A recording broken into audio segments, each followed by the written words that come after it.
This message is brought to you by the Innercircle.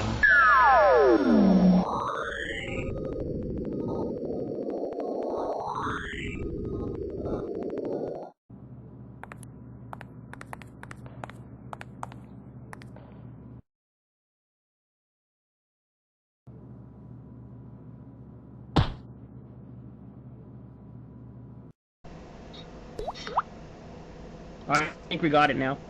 Okay. Hello, okay, Erik. Yeah, we can hear you now.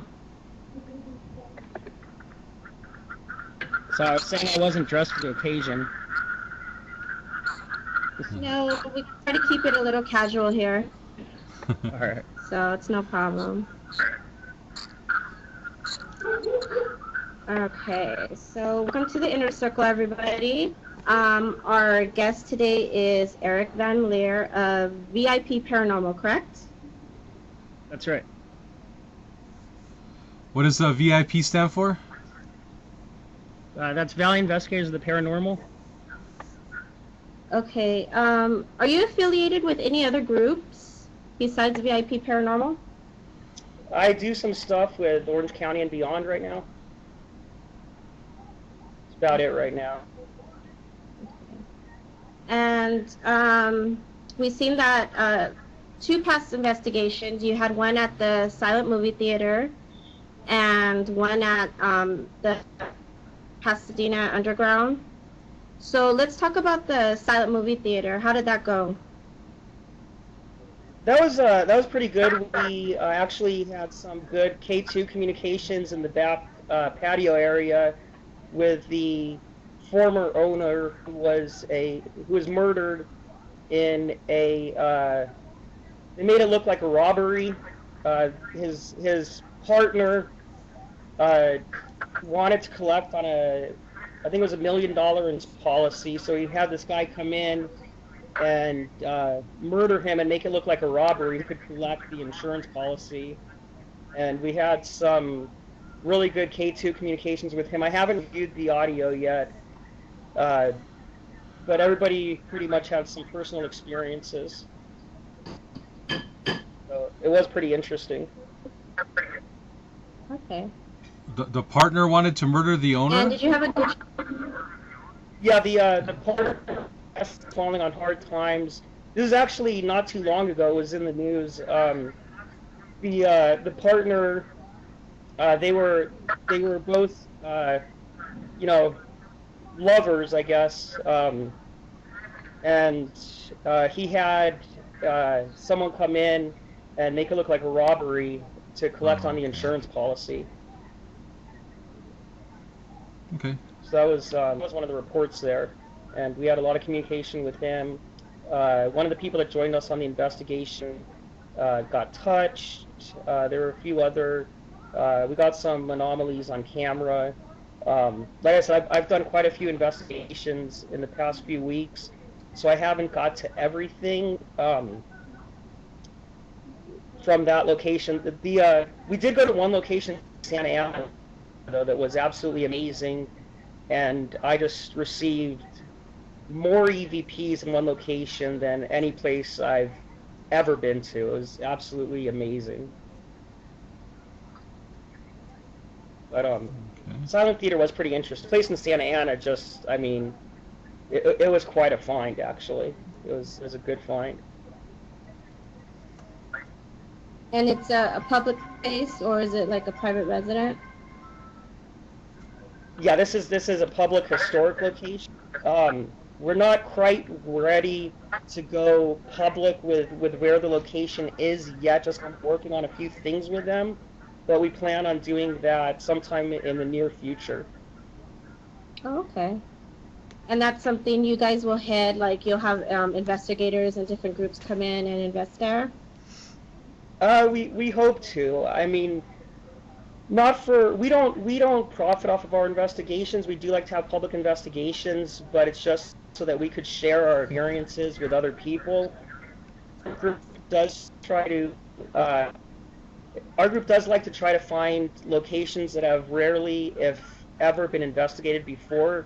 So when we find these places, we like to open them up to other groups and other individuals to come and have a chance to experience them. It's a very subjective field, so we invite professionals in amateur light, and you know, the more evidence and the more experiences different people have, the more objective of a field it becomes.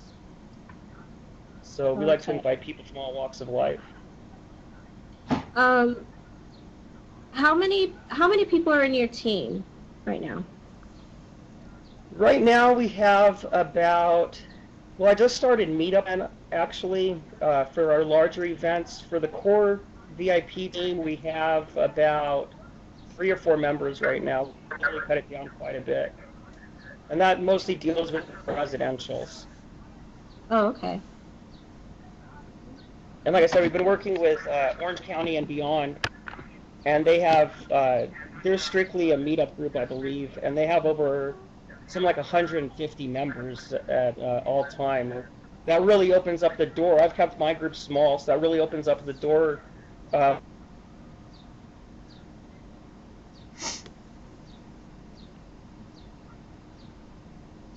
I think he froze a little bit. When we There he goes. Okay, and so can you tell me some of the tools you use on your investigations? You know, I actually like to keep it quite simple. We do have a tech manager. I personally, though, basically just use a basic digital camera, spirit box, and a digital recorder. My specialty is EVPs and audio, and that's what I like to try to focus on. So I just like to keep it real simple. You know, I have a basic EMF meter. Stuff comes from our tech manager. I do most of the audio recordings. Okay. So we don't have all the bells and whistles. Right. Okay.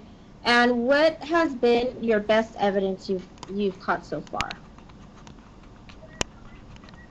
Well, we actually did a residential in Sherman Oaks, which is near where I live. And on the spirit box, I asked, what is your name? And the voice responded, it's David.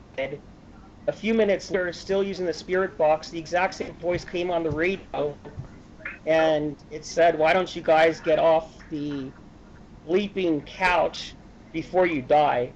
And it was the exact same voice. This was in the living room.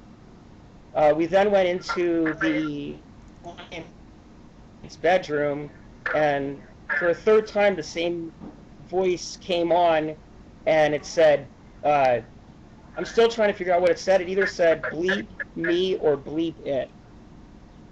But all 3 voices corresponded, and this was, I actually went into this location expecting mud. We wound up getting some pretty decent evidence as far as audio goes.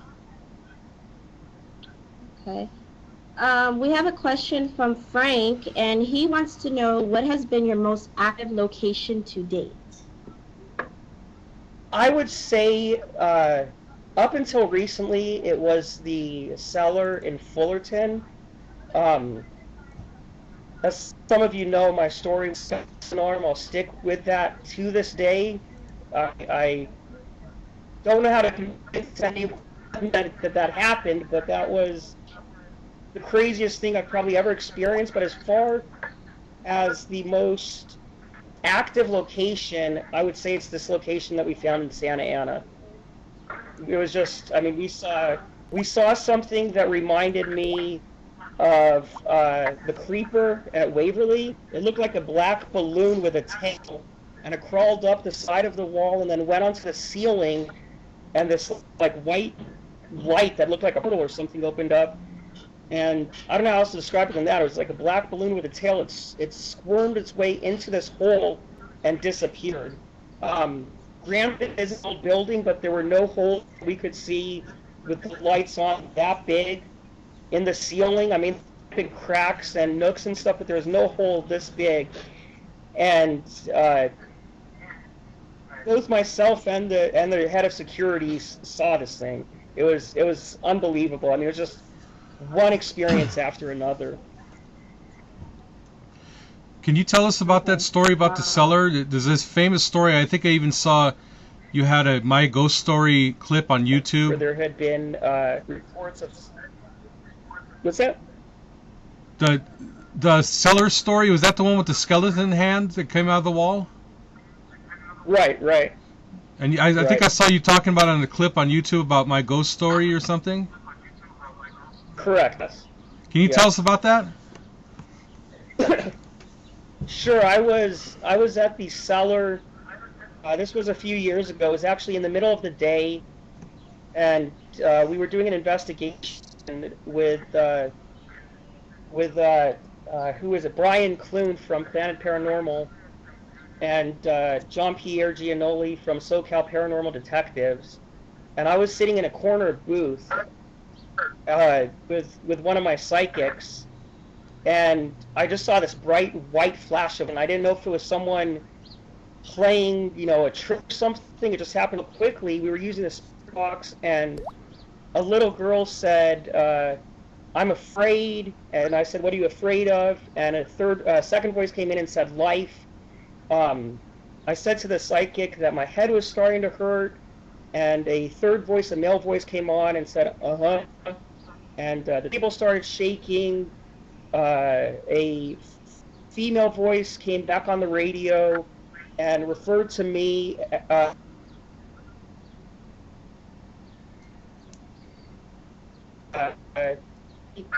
And all of a sudden I heard this taser sound, this loud taser sound, and this thing out of the wall and grabbed me around my neck area, like right around here. And I freaked out. I looked at it real quick. It tripped me out. I looked at it and I could see like the bones of a skeleton arm. And I was trying to get out of the way because I didn't know what this thing's intentions were. And I had the spirit box in my hand. And I didn't see it at that time because I was looking at the other direction. But something was forcefully trying to grab the spirit box out of my hand. It was using a lot of force, and it was at least as, almost as strong as me. And I just didn't know the potential that it had. And I honestly felt that I could have been in a situation that I did not want to be, or that I was prepared to be in. Huh. I mean, it's great now looking back at it, but Did you capture any footage I of don't it? know what to expect. Did you capture any footage of it? What's that? Did you capture? Unfortunately, we didn't. We did capture the whole thing on audio, though.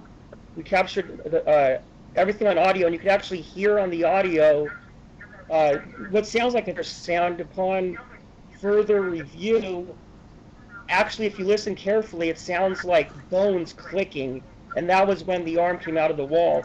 I don't know if anybody else that was there captured it. I think Brian had a camera. I think Jean-Pierre had a camera. I don't know if they were in the area. Jean-Pierre was in the area when that happened. I don't know if he was filming. Brian had a camera also. I don't know if he was in the area at the time, though. But we captured the whole event on audio. Oh. Oh, wow. Okay. So do you work with other teams besides the Orange County? Is there any other teams that you like to investigate with?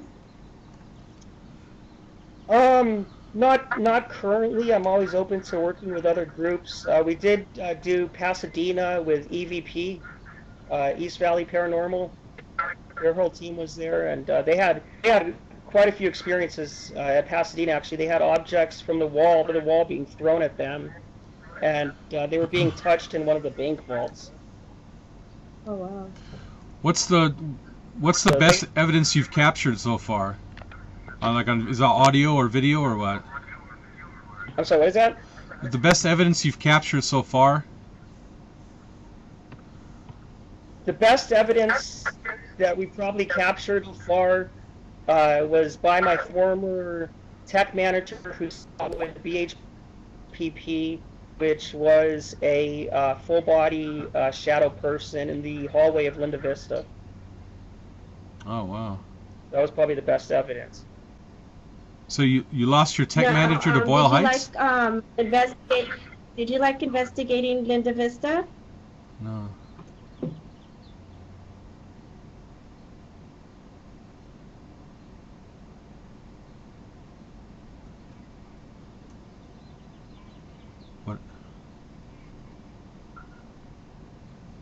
frozen Can you again? hear us, Erik?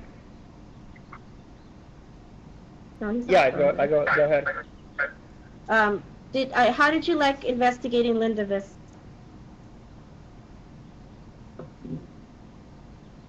Sound isn't coming through. Yeah. Can you? Yeah. Okay. There was a pause. I didn't hear the question you asked me. I said, how did you like investigating Linda Vista?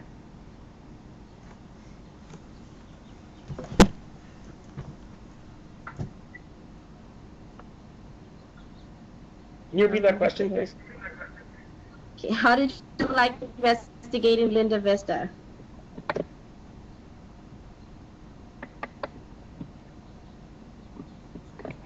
I don't think they want me to ask that question. Did you hear the question, Erik? No, I didn't. Okay. I was getting really bad reverb.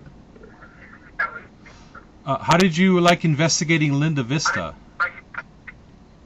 I had a lot of personal experiences.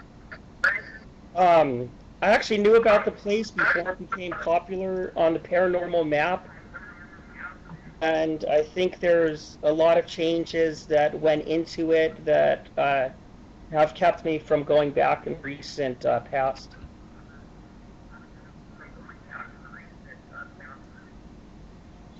Okay. Do you have any other questions you want to follow up with that, Dawn, or you want me to go ahead?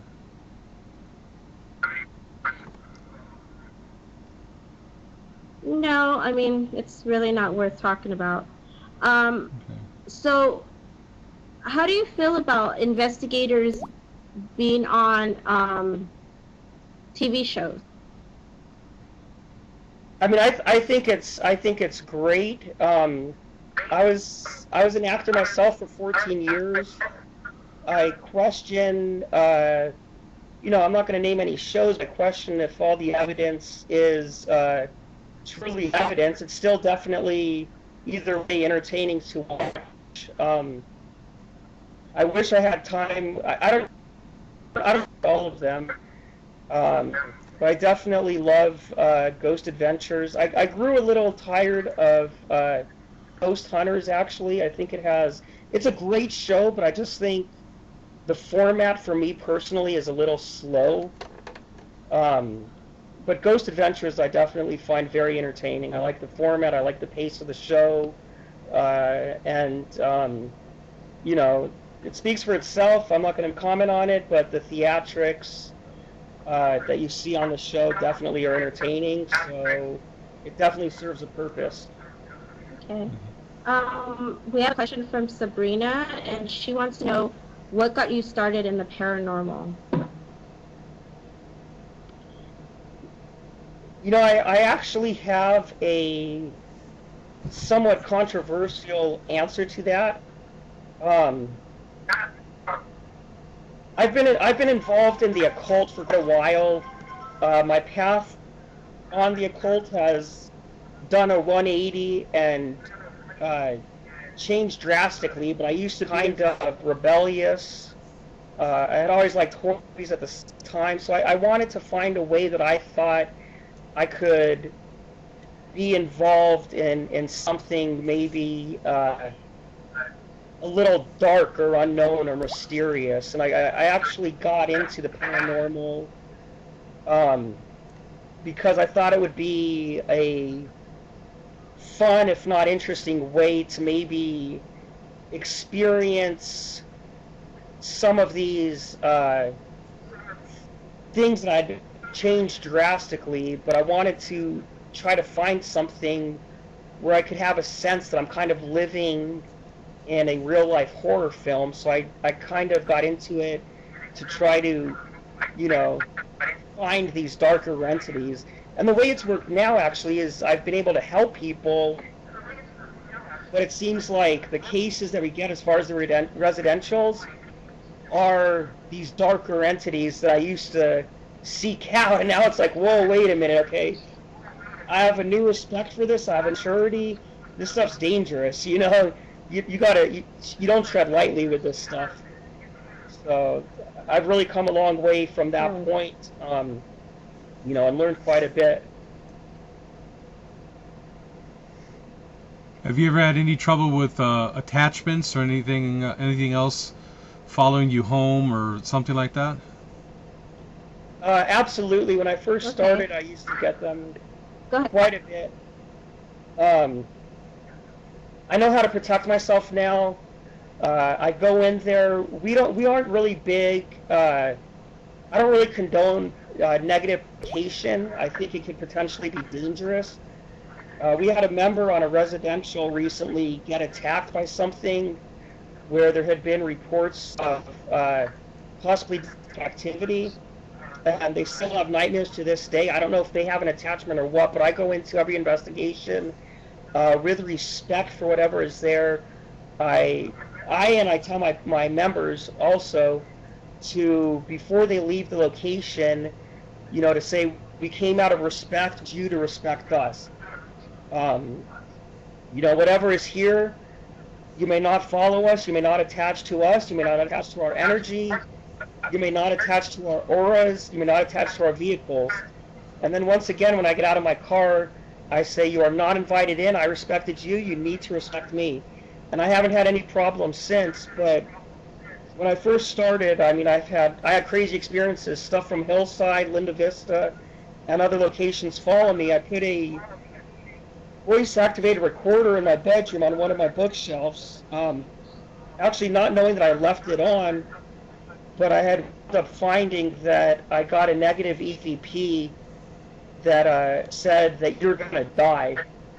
There had never been anything negative in my house or in my room, and I had to chalk that up to, you know, an attachment from someplace. And I've also gotten sick. I feel that attachments can act on your addictions and compulsions. I've definitely noticed that happen before. You know, you're not always going to get matches or the exploding light bulbs or, you know, objects being thrown, you know, from one room to another. A lot of times the way these things work is that if you have an addiction, and I definitely have noticed that in the past.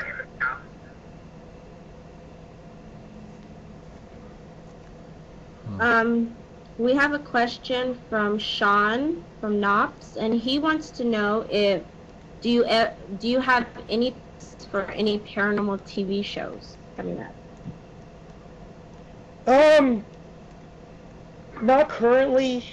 We were in talks with some executives from that had left a major production company to start their own thing, and one of the things that we were working on was a project, paranormal show that had kind of a unique and different twist, and we were in talks for about 6 months, but somewhat recently I received an email saying that they felt that the market currently was saturated and overpenetrated, and although these were people that had long experience and you know, had money behind them to get a show off the ground, they didn't feel that the market conditions were right at this time. Okay. We have another question from Frank, and he wants to know, do you ever use psychic on your team for investigations? We do use psychics. We have 2 psychics. They both, well, one of them I would say is more of a medium than a psychic. As far as our psychic goes, we have a form that we fill out on all our, at least residential, well, now we're doing it on commercial investigations also, but we'll do a walkthrough to see the hot spots and set up the equipment, and at the same time we will bring our psychic into the location. She actually used to work with Peter James, and I would say that her accuracy is very high. I don't want to put a percentage to it, but every investigation we've done with her, she has been pinpoint accurate, including the residential I was referring to earlier, where she was able to find out stuff about one of the occupants that he was an 18-year-old who his uncle was kind of the caregiver. He did live with his grandparents, but his uncle played the father figure. And our psychic was able to pick up on stuff that only the uncle knew about, and it kind of actually scared the nephew that she actually knew so much. So she's really quite actually. Very cool. Okay. Do you? Okay, Kat has a question. She said, or do you think there is hauntings in Knots? Oh, absolutely. That's for me actually. That's a dream location to get into. I actually know some of the head people in the office over there, and I've talked to them in the past. Being a corporate entity, no pun intended, it's near impossible to get into. I've come up with some incredible propositions for them to make it happen, and just I don't see it happening, at least in the near-time future, but there definitely are quite a few places there that are active. Of course, Cordelia Knots is said to be in the chicken restaurant. Part of that used to be the bedroom. Virginia's gift shop across the way is also haunted. There's reports of a little kid in the Peanuts Playhouse. I believe near the, I guess it's Supreme Screen now, which used to be the parish shrine. I guess somebody had jumped to their death there and committed suicide, and there's been some reports there. And also the mine ride is highly haunted. I've heard from some employees that do both, that work at Knott's and at Knott's Scary Farm, that they and others they know have experienced the animatronics going off by themselves and hearing strange noises in the cavern. So there's, that's like 4 or 5 places I listed. There's at least 4 or 5 places, and I'm sure that some of town sets, from my understanding, they come from Calico, I believe. I'm sure some of those places probably have their fair share of activity as well. So yeah, I would definitely, I would assume that it's actually probably a high-level location. Do you know if they would stop you if they seen you carrying like a digital recorder or something like that? So if you I doubt they would stop you. I mean, I do reviews for the Halloween attractions during Halloween. I do Not Scary Farm is one of the places I do, and I don't remember having a problem bringing a recorder there. I think I did that one year. I think there'd be a lot of contamination though. Yeah. Yeah, well, they definitely probably frown if you're using an ITC device or something, but yeah, definitely. Probably Has anyone ever investigated Knott's? Actually done an investigation there. I mean, we were on for a documentary there actually quite a few years ago that fell by the wayside, unfortunately. And like I said, I have contacted some of the people that I know that are in higher positions with Knott's. Of course, they have to report to Cedar Fair in Minnesota, I believe. But as far as I know, I don't think anybody has been granted permission. Another location actually is the Wax Museum. Anyone who's a sensitive, a psychic, a medium, I mean, even when Starbucks right next door is open, if you just go and stand in front of the Wax Museum, for whatever reason it is, you could just feel the energy emanating from that place. My girlfriend used to work at Knott's. My ex-girlfriend used to work at the chicken restaurant, and I'd spend a few hours at the Starbucks down the street, actually. And I never did it. I wish I did. You know, I wish I had 100 things in retrospect, but I kind of wish that during these moments I took the opportunity, you know, to at least do some recordings outside of the location, because I think the Wax Museum, I mean, like I said, you could just feel something emanating from there. Okay. That's the Wax Museum next to Knott's Berry Farm, right? Right Yeah. next to the Starbucks on Beach Boulevard, I believe it is. Oh, okay. Beach or harbor? Beach, I believe. I believe it's Beach Boulevard. Yeah. So do you go to many of the paranormal events that are around SoCal and stuff? You know what? I haven't. I'd like to go to more. You know, I got invited to StuCon. I don't think I'll be attending that one, unfortunately. Good luck on that. The last StuCon wasn't that great. I don't think I'll be attending that one this year. I was there last year. And I actually, even with all the people there, I got some nice evidence. I actually did get some nice evidence. But, you know, there's just certain situations that I don't want to put myself into. Going to StuCon was one of those situations. I'll just leave it at that. Yeah, I think a lot of people share your sentiment on that. I don't know any other events coming up.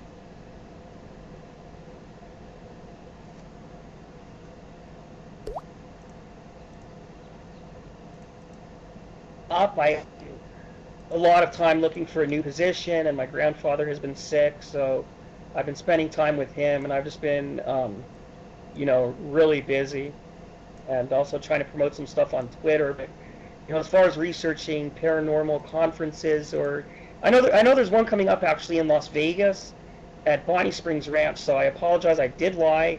I did know about that one. Mm-hmm. I just forgot about it. I know that one's coming up, but we're actually going to Vegas in September, and I might be going back there in October to some haunted house reviews, commercial haunted house reviews.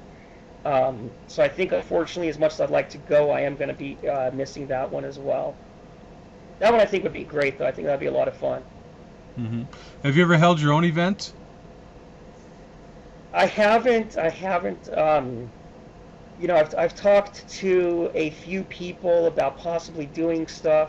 I've talked to Crystal Ketchum about maybe putting something together. I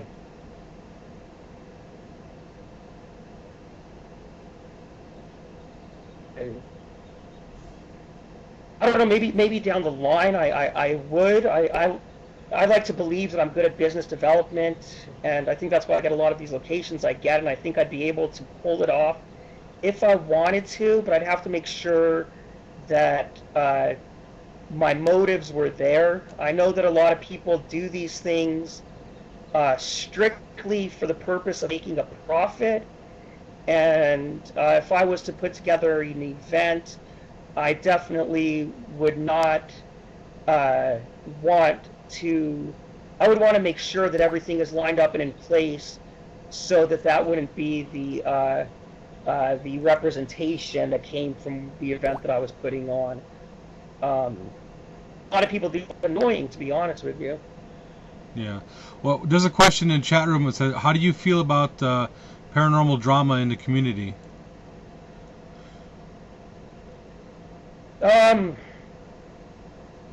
You know what? It's. I hate to say this. I think it's I mean, I don't want to sound like a pessimist, but sometimes I wonder if it's an unavoidable thing. I mean, a lot of groups out there are very, very competitive, and I don't understand the reason why. I mean, most of us aren't making money from it. We're not curing cancer or some terminal illness. We're not performing for thousands of people like the LA Kings or Cirque du Soleil. We're doing it because it's a passion, and it's because we're trying to find out answers. And there's certain people that get their ego involved in it, and they have this competitive, instead of I want to find out what's out there. I want to you know, I want to make new friends. I want to explore this. I want to, you know, I get an adrenaline rush because I get great evidence. They want to be, you know, I want to be better than that person. I want to have, a better location than this person. I want to have a better event than this person. I mean, there's people putting on these shows or something now that it's like, you know, I mean, am I going to a rock concert or am I investigating the paranormal? Exactly, yeah. There's a lot of events I've seen that people are being labeled paranormal celebrities that have won a contest on YouTube, or somebody's been on like My Ghost Story Once, maybe, or Ghost Stories, whatever it's called now. And they're labeled paranormal celebrities, and we're paying like $50 or $75 to go meet them. I'm just saying, really, you know, do we need to do that? I mean, go ahead. I mean, like I said, I was an actor for 14 years, and it came to a point where, you know, rather quickly actually, where it didn't impress me to be around celebrities. I mean, I just looked at it as a job, and it was like, okay, you know, I mean, one of the greatest people ever, Martin Sheen, I mean, he used to eat his lunches, and we call it lunch even if it's 3 o'clock in the morning, but he used to eat his lunches with the background, you know? I mean, a lot of these people that people, you know, think are gods, and they're great performers, you know, paranormal otherwise, or normal people, and if you talk to them, that's the way they want to be treated. I think some of the people that you have in the paranormal field, because of, like I said, the ego that's involved, and it's not like an actor where you have classical training and you take improv and you do, you know, this and that. You know, they're doing it because they want their 15 minutes of fame. Yeah, I agree. There a lot of the groups now are putting together fundraisers for the locations they're at, like museums and things. For instance, like Fort MacArthur, don't get a whole lot of traffic, but if some of these groups, for the privilege of investigating, they'll put together a fundraiser for that location, and then present the museum with a check for the funds raised. I think that's probably the better way to go than just renting a hotel room and saying, let's meet everybody and spend $150 talking to the same people you can talk to on the weekend, you know? Oh, absolutely. I completely agree. Whatever way there is for these locations of historic import to bring in more revenue and oftentimes even more, you know, more funding, I totally am for. You know, what I'm not for is these people that try to put on these huge events because they want 10,000 followers on Facebook, and they think that if you know, they get their name out there, they're going to be an overnight sensation. I mean, there's a question in the chat room. Do you think paranormal groups tend to mimic the paranormal TV shows? Sure, yeah, definitely. I think Ghost Hunters definitely started the whole thing. They're a group that uses a lot of, you know, debunking and different experiments that might not have been done prior to the show. You know, a lot of people just jumped into this, and you know, they get an EVP, they're like, wow, something spoke to me. And Ghost Hunters came along and showed people a way to realize that, okay, this might be something, but there's possibly another explanation. And it taught us, you know, about the flashlight trick, you know, and a few other things. And of course, Ghost Adventures with their method of provoking, you know, different things like that. I think different shows have Paranormal State with their more consultative approach. You know, all these shows have a different angle or method, and people pick up different aspects from each one and combine them into their own way of doing things, their own methodology. And I think there's nothing wrong with that. I mean, if you go to a biology class and you watch a live demonstration, you know, it's a good way to learn. I like to learn hands-on. Some people like to learn by reading, other people learn by watching. But yeah, I definitely think that groups do mimic the TV shows. Another question from Andrea. When you investigate, what sort of methods do you use to communicate with the spirits? I used to be at least according to Richard Sennett and Michael Curry, I'd be considered a sensitive and spirit magnet. I have since, I guess subconsciously, it still comes once in a while, but I still subconsciously tend to turn it off. I don't know if that's my own protection or what, but a lot of times I would used to go into location and have a good reading of what's going on. Now it's much harder for me to do that. So what I like to do after we do our base readings and find out, some of the reports, is I like to do a number of EVP sessions, and we'll do about 2 or 3 short burst sessions with playback. And a lot of people don't like that method because they believe that you should just leave the recorder running.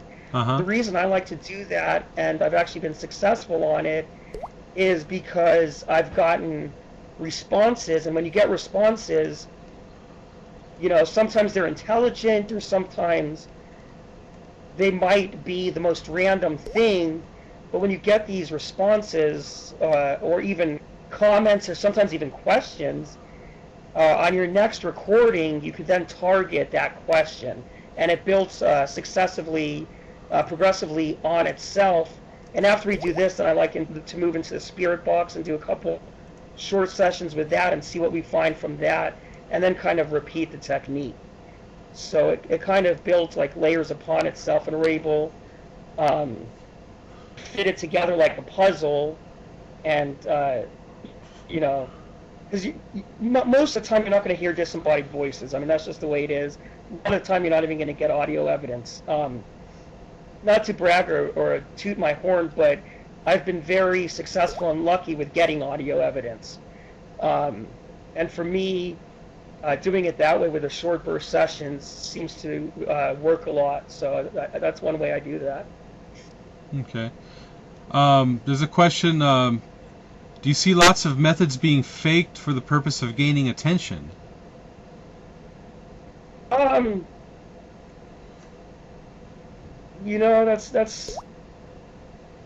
I don't know how to answer that. I mean, I know we saw one of those TV shows doing its Halloween episode where some a cowboy did some pretty ridiculous. I mean, I found that quite humorous and amusing, actually, to be honest with you.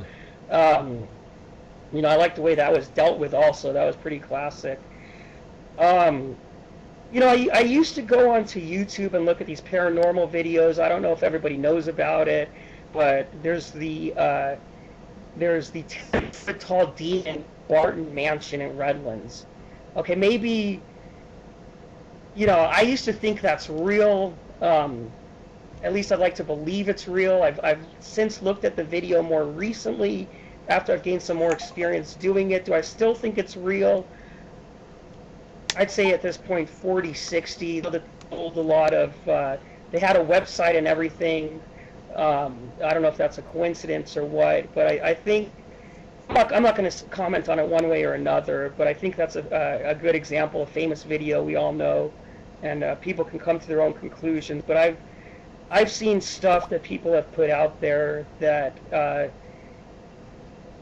have to question it. I know that I've been called out on some of my stuff, and I'll tell you quite honestly, I don't try to put out anything fake at all. I mean, people have asked me if my stuff's Photoshopped. I'll be honest with you, I don't even know how to use Photoshop. I have a $700 software package of Photoshop that I never used that's 6 years old, sitting on my shelf. I don't know how to use the darn thing. As far as orbs and stuff like that go, I don't even put that stuff on. I just assume that I just throw that all out. I mean, we did have a case at the location, actually, trying to remember if it was Santa Ana or I think it was Santa Ana. It might have been the Silent Theater, but where it was at the Underground Pasadena. I had seen something and I pointed at it, And in the picture, we caught what would be called an orb that I found very interesting, because this was when I just had seen something, and you see in the picture that I'm pointing in it. Is it a coincidence? I don't know. I'm not going to necessarily call it paranormal. I didn't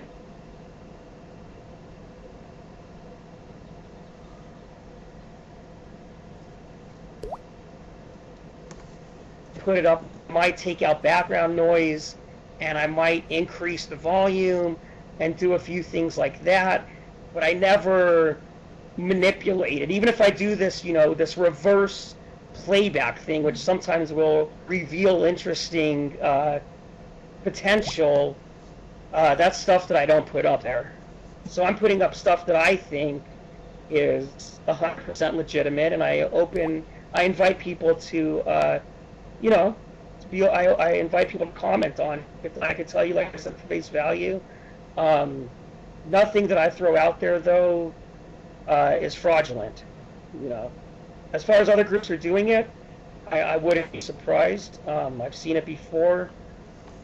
That's my stand on it. Okay. Frank, did you have a question for Erik?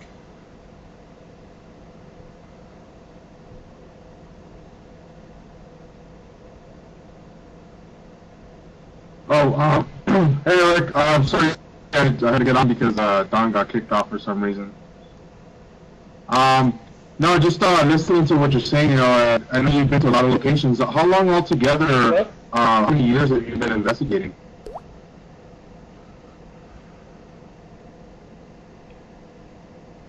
Let me adjust the volume. How many years have you been investigating?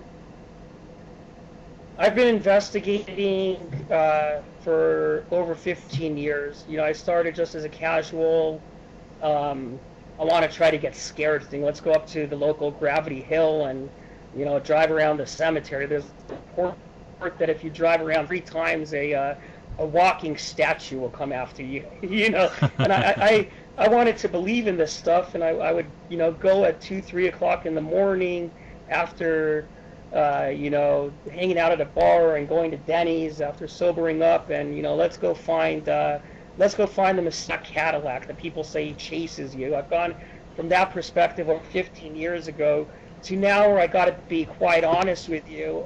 This is the first time I've ever said it in a public arena, where I find myself actually getting bored a lot of the time on investigations. I've been doing it for quite a long time. There's a question Yeah, in the sounds chat. like it.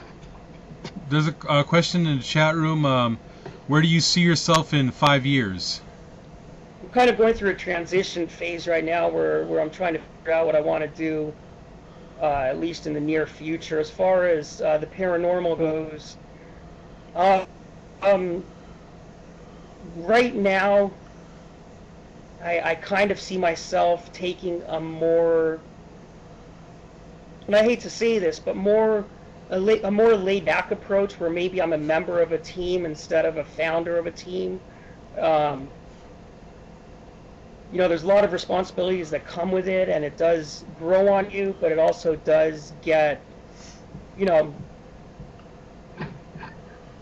it gets to us, but you question why you're still doing it, whether it's the competition or, chasing after the Holy Grail, which, I've seen full body apparitions, I've gotten great evidence, but it's like, I don't know. I mean, that's a great question, one that I find very philosophical, because there's many ways I could answer it, but the simplest way to say it is that I see myself at this moment right now taking a more laid-back approach.